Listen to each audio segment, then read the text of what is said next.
I think Cody's just better than you at everything. That sentence didn't come during a fight. There was no shouting, no sarcasm, not even raised voices. She said it while folding laundry. Calm, careless, like she was commenting on the weather. A pale blue shirt in her hand, one of mine, and then that sentence. No reaction. Not from her. I stared at the corner of the rug because I couldn't look at her face. I wanted to ask what she meant. I wanted to laugh it off like she probably expected me to. But my chest had already gone hollow, like someone opened a trapdoor inside it and everything dropped through. She hummed. Actually hummed, as if she hadn't just gutted me in the most casual way imaginable. I didn't answer her. I just picked up the socks on the floor, mine, always mine, and tried to remember if this was the first time she'd said something like that. I couldn't. Not because it hadn't happened, but because there had been too many comments lately. Too many little digs. I asked, "Is that a joke?" She shrugged. Kind of. I mean, you know I love you, but Cody he gets things done. Like, fast. He's sharp. Funny. Funny. Funny, like the way she laughed at her phone now, but turned the screen away. Funny, like how she didn't notice I'd stopped eating dinner with her 3 weeks ago. Funny, how every time I walked into her room lately, she'd go quiet for a second too long. I told myself not to take it seriously. She always joked like that. Teased. That's how she was.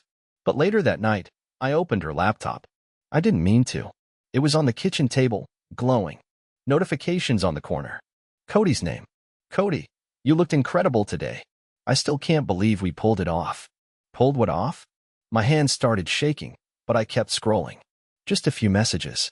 No photos, nothing graphic. Just familiarity. Inside jokes. Words you don't share with just coworkers. The kind of tone she used with me years ago, when I still made her laugh with nothing but a look. I closed the laptop and stared at the ceiling for what felt like hours. Then I did something I hadn't done in years. I emailed myself every screenshot. Every word. Just in case. Just so I wouldn't gaslight myself later. I started sleeping in the guest room. She didn't ask why. The next week, she said she was going on a short overnight trip with her department. Team bonding, she called it. She used to say work retreat. I guess bonding sounded more personal. When she came back, she had a tan line around her finger, where her wedding ring used to be. And the worst part? She didn't even notice it was gone. The tan line haunted me. It wasn't just the absence of her ring, it was the absence of her noticing. Cassidy had always been particular about her appearance. The way she curled her hair in loose waves before meetings. The way she chose earrings to match her mood. The way she used to slide her ring up and down her finger when she was nervous or thoughtful. That tiny habit was gone now, like everything else she used to do around me. I didn't mention it. I couldn't. Something in me was afraid of her answer. If she said she took it off for work, I'd know it was a lie. If she admitted anything else, I wasn't ready to hear it. So I did what I always do. I stayed quiet and observed. Like a moth clinging to a window, hoping it leads somewhere warm. That weekend, I checked her car. I know how that sounds. It makes me feel small just admitting it. But it wasn't dramatic. I didn't smash anything or rummage through her stuff. I just opened the passenger door and sat there. It smelled like her perfume and something faintly like cologne that didn't belong to me. In the center console, there was a receipt. 1 room. 1 night. The kind of boutique hotel couples use when they're trying not to be seen. The receipt was from the night of her team bonding. I took a photo of it and slid it back into place. I didn't even feel angry. Just erased. Like she'd been rewriting our story while I was still clinging to the last paragraph. On Sunday, I tried to talk to her. We were in the kitchen, making coffee, and I said, carefully, "Do you think we've changed?" She didn't even look up from her mug. Of course. That's what relationships do. They evolve. I asked, "Do you ever think we evolved? Apart?" She finally looked up, but her face wasn't soft. It was annoyed. "Meryl, not everything has to be so deep. We're just in a phase. We're both busy. That's all. That's all." Like I hadn't been watching her slip further away every day for the last year. The next night, I followed her. She said she was going to a late dinner with a few people from the team. I kissed her on the cheek, smiled, and waited 10 minutes after she left. Then I got in my car and drove to that same boutique hotel. I didn't even know what I'd do when I got there. Maybe nothing. Maybe I just needed to know for sure. She was there. So was Cody. I watched them through the glass door of the lobby as they laughed and checked in together. Her hand brushed his arm like it was the most natural thing in the world. And that laugh, the one I hadn't heard in weeks, echoed through the quiet parking lot like a slap. I didn't go inside. I didn't scream. I didn't even cry. I drove home in silence, parked in the driveway, and sat there until the sun started coming up. I made her coffee that morning, just like always. She took it without a word and scrolled through her phone. That's when I realized she thought I'd never do anything. She thought I'd keep being the wallpaper. Quiet, reliable, forgettable. She thought I'd just stay. But the thing about background noise is that once it stops, the silence can be deafening. And I had just decided her joke was over. The next few days were unbearable, and not because of anything dramatic. It was the nothingness that crushed me.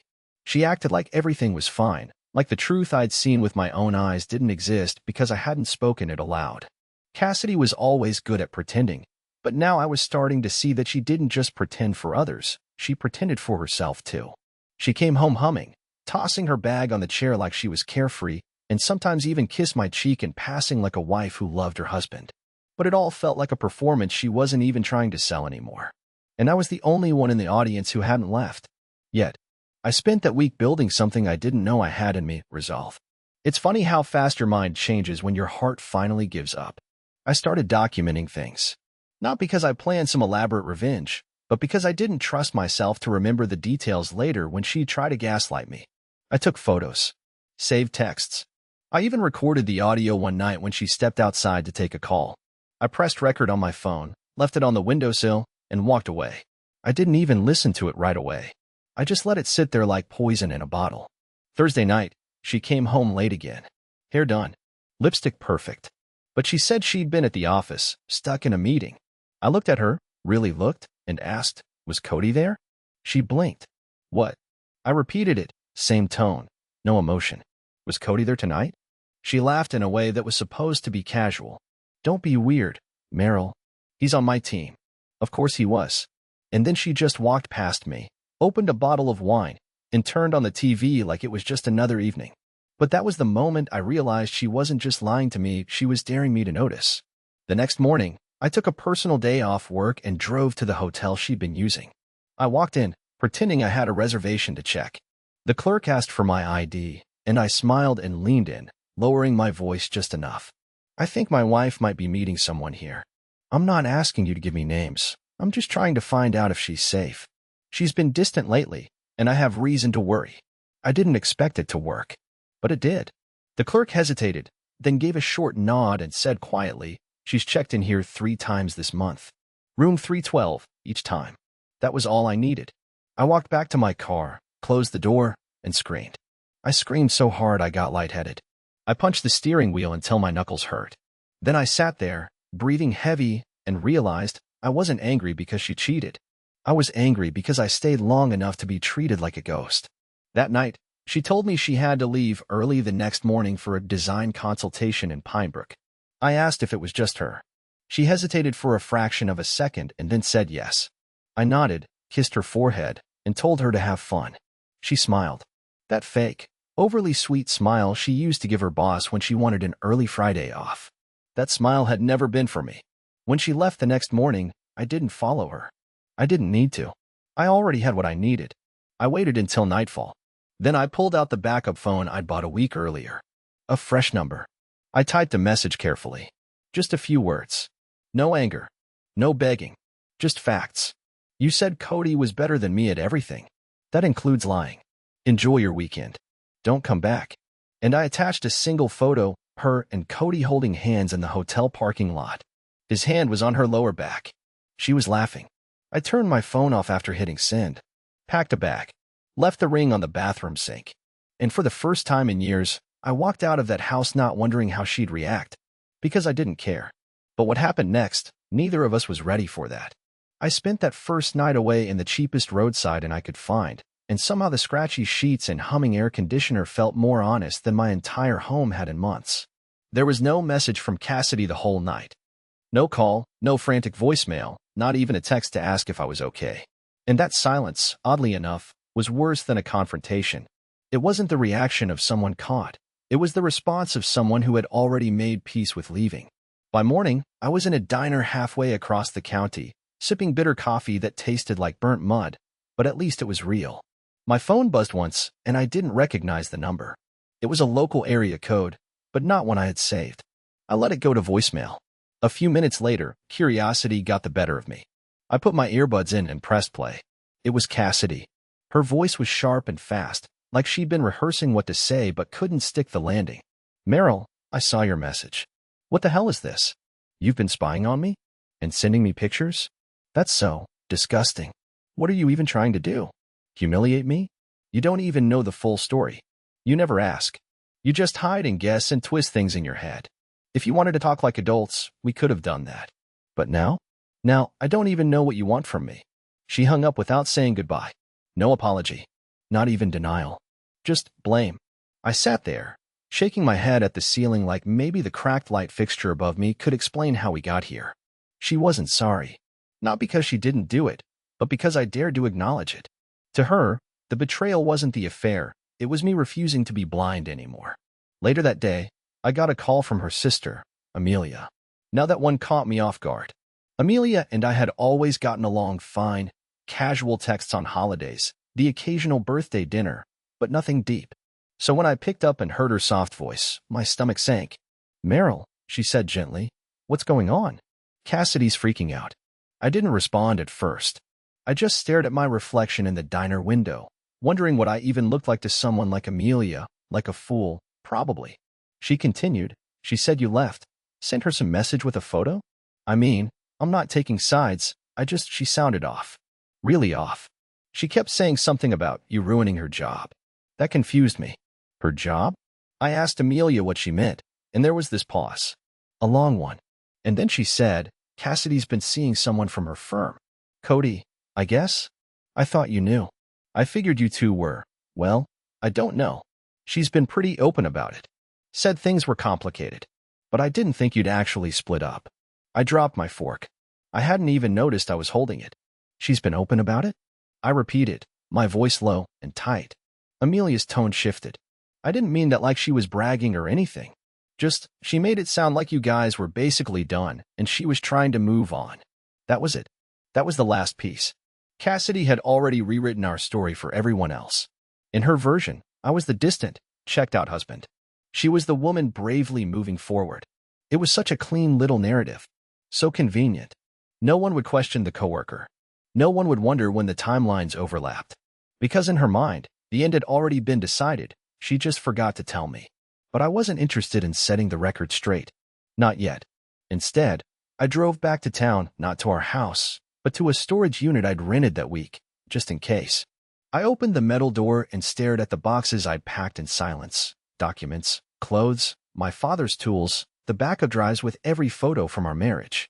Then I took out my laptop, connected to Wi-Fi, and opened the anonymous email I had created a few nights earlier. Inside was a single draft. No attachments. No ranting.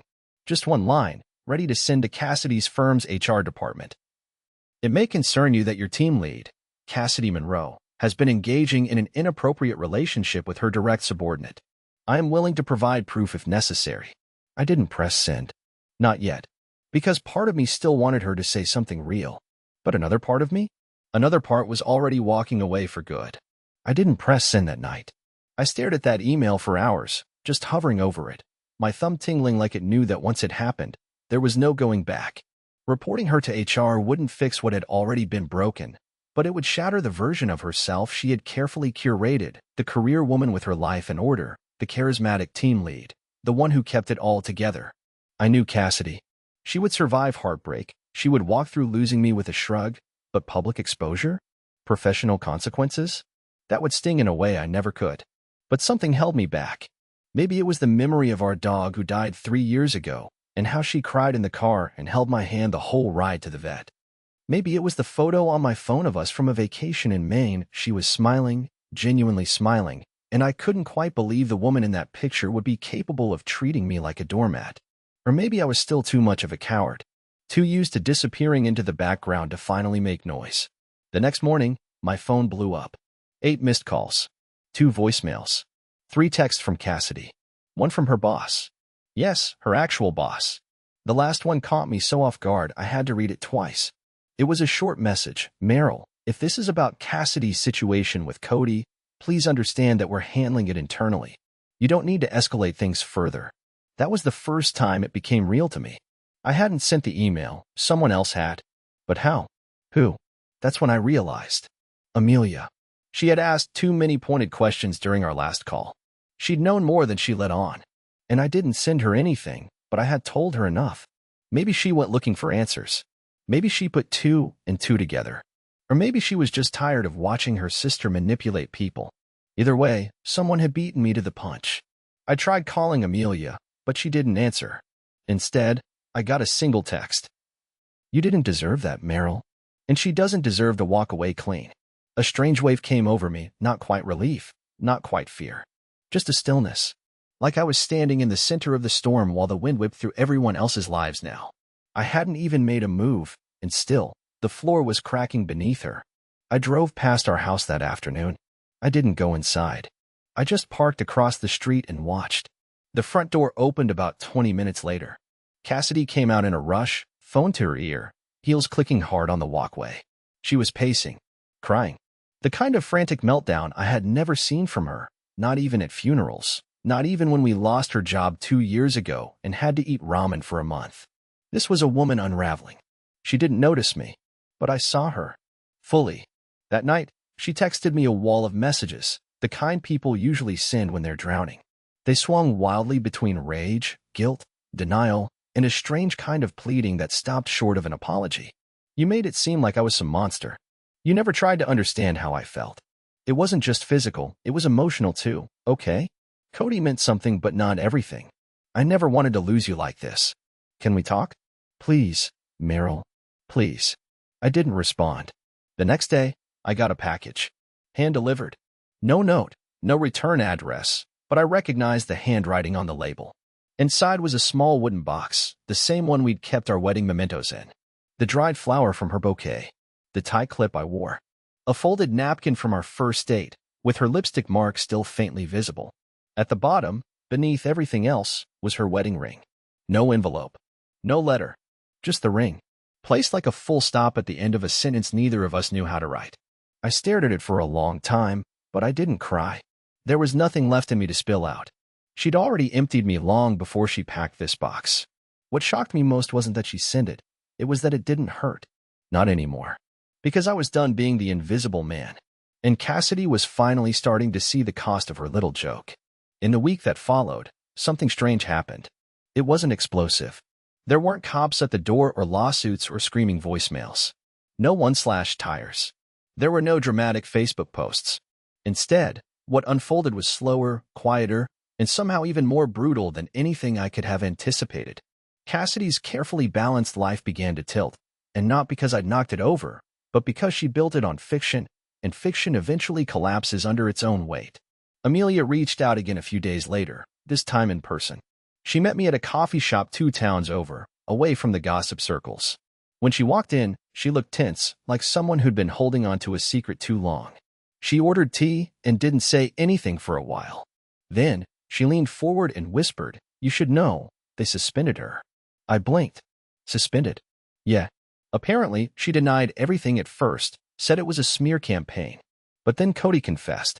He said it wasn't just an affair, it had been going on for over 6 months, and she helped him get promoted last quarter. The words sat in the air between us like rot. I couldn't even process them all at once. 6 months? Helped him get promoted? I knew it was bad, but I hadn't imagined she'd pulled rank to push him forward. That wasn't just cheating, that was manipulation, both emotional and professional. She's on administrative leave, Amelia added. It's probably going to be formal now. HR is investigating. I just nodded, hands wrapped around a mug I hadn't touched. And Cody resigned. Quietly. Of course he did. That's what men like Cody do. They drop the match and vanish before the smoke settles. Amelia looked at me then, really looked at me, and said something I didn't expect.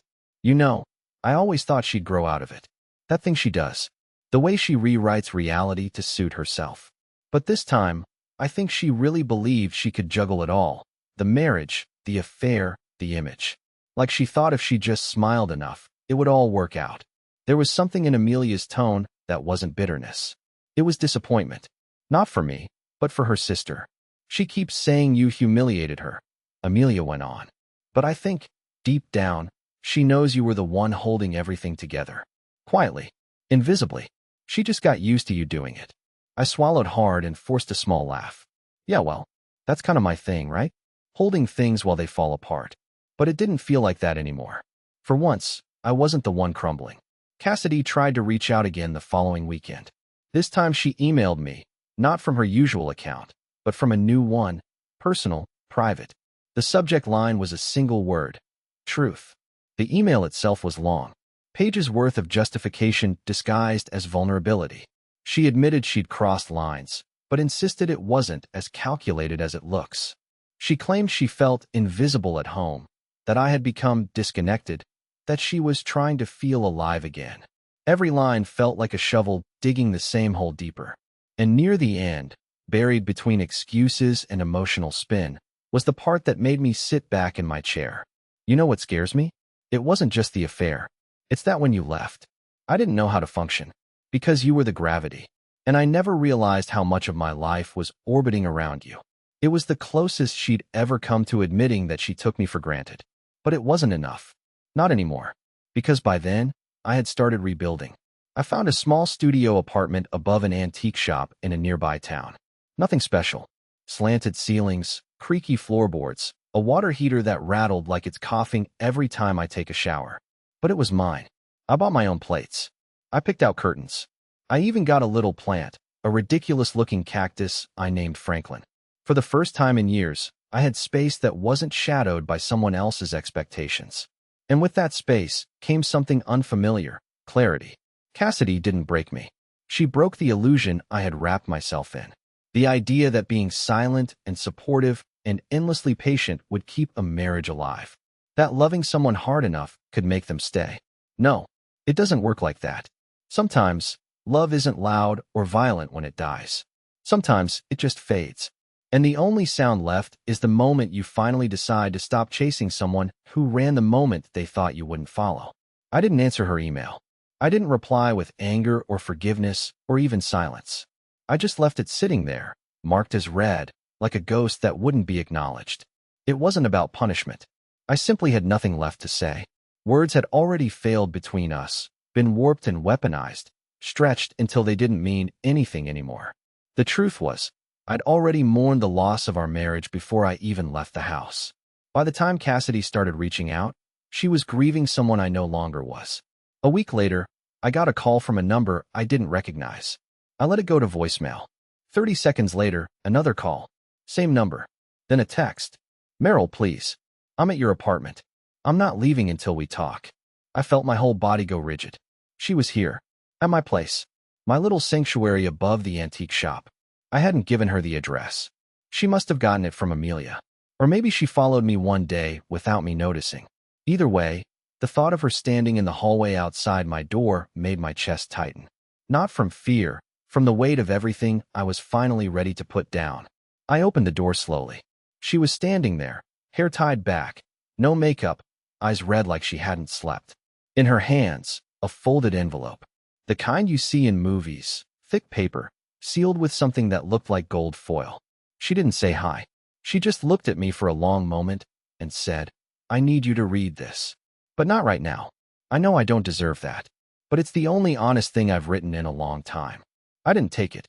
Instead, I stepped aside and said, "You've got 5 minutes. No speeches. No guilt. Just say what you came to say." She stepped in, slowly, like she wasn't sure the floor wouldn't collapse beneath her. I watched her scan the apartment. The lone chair, the beat-up coffee table, the cactus in the window, and something in her face shifted. A flicker of pain, maybe, or regret. I couldn't tell anymore. "I don't know how to be here," she said finally. "In this place, where you exist without me." I didn't reply. She swallowed hard. "They fired me. Officially. HR said they couldn't risk keeping me on after what happened. Cody's gone. He moved to Oregon or something. He won't answer my calls. He deleted his social media. I don't even think he was ever really invested in me. Not beyond whatever it was we were doing." Still, I said nothing. She looked at the envelope in her hand like it weighed 50 pounds. I wrote everything in here. The real story. How it started. Why. All the things I never said out loud. You can burn it, if you want. I just I needed to leave something behind that wasn't a lie. And for the first time, I truly saw her. Not as my wife. Not as the person who cheated. But as someone standing in the ruins of their own design, unsure where to step next. She set the envelope on the table beside the cactus. I'm not here to beg, or to make this about me. I just wanted you to know that I finally see it. All of it. What you did for me. How invisible you had to become so I could shine. And how cruel that was. Her voice cracked then, just a little. I know I joked that Cody was better than you at everything. But he wasn't. He never was. He couldn't have done what you did. Hold a life together quietly while being erased in the process. And with that, she turned and left. I didn't follow her.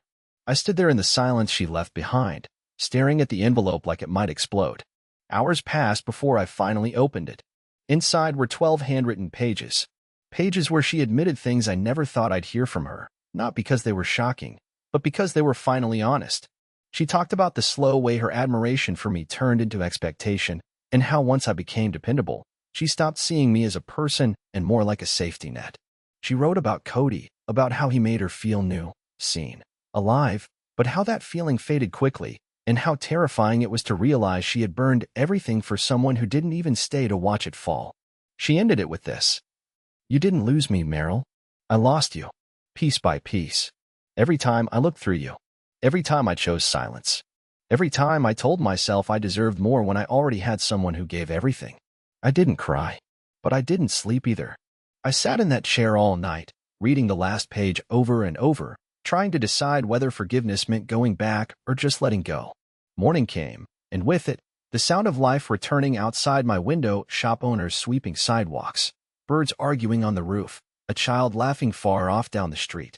It all sounded so normal. And maybe that's what I needed. Not an ending. Just a beginning that wasn't wrapped in her shadow. I folded the letter back into the envelope, placed it in the drawer, and for the first time in months, made coffee for one, not out of habit, but because I wanted to. The weeks that followed were quieter than I expected. No more surprise visits. No more messages filled with confusion or guilt. Just a kind of stillness that let me breathe again. I kept the letter. Not because I wanted to reread it, but because it reminded me of a boundary I'd finally learned to protect. Her words weren't a doorway back in. They were a marker of where it all ended. A confession without an invitation. And somewhere in that silence, something shifted in me. I stopped waking up with that tightness in my chest. I started walking in the mornings, nothing dramatic, just down the street and back, nodding to people I never noticed before. I fixed up the apartment, not because I needed to, but because it finally felt like mine. I hung shelves. I bought a rug. Franklin the cactus grew a new arm. Life didn't leap forward. It crept. But it crept in the right direction. One evening, maybe a month after she left the letter, I saw Amelia again. I hadn't planned it. I was browsing used books at the corner shop when she walked in, surprised to see me. She smiled, warm but cautious. I offered to buy her coffee, and to my surprise, she agreed. We talked for hours. About Cassidy. About family. About how hard it is to admit when we're not okay. Amelia wasn't just her sister anymore. She was someone who had been watching all of this unfold from a strange vantage point. Someone who knew both of us but owed allegiance to neither. She admitted she'd been the one to send the anonymous tip to Cassidy's firm. Not out of revenge, she said, but because someone had to stop pretending it was fine. Before she left, she put a hand on my shoulder and said, "You didn't deserve any of that. But I think you're finally starting to live like you believe it." That night, I sat on the balcony of my tiny apartment, drinking lukewarm tea, and it hit me, she was right. I had been walking through years of a life built on compromise, afraid that standing up for myself would make me the villain. But it hadn't. It had set me free. Cassidy reached out one last time. It was a short message. No drama. No manipulation. "I hope you're okay. I hope someday you find someone who sees you the way I should have." I didn't reply, but I did smile. Because I already had. In time, I met someone. Not a whirlwind romance. Not a rebound. Just a quiet, slow, honest connection with a woman named June. She worked at a second-hand furniture shop down the street. We bumped into each other enough times that it started feeling deliberate. She didn't know my past. She didn't care about it either. She only cared about who I was becoming. She laughed at my dumb jokes. She asked questions and actually waited for the answers. She liked my tea, even though it was terrible. And the first time she asked me about the cactus on my windowsill, I told her his name like it was the most normal thing in the world. She didn't even flinch. It wasn't about finding someone to replace what I lost. It was about finding peace where pain used to live. And that joke Cassidy made all those months ago, about Cody being better than me at everything, it was the best thing she could have said, because it finally gave me permission to stop trying to prove myself to someone who never really saw me. Now I know better, and I'm done being invisible.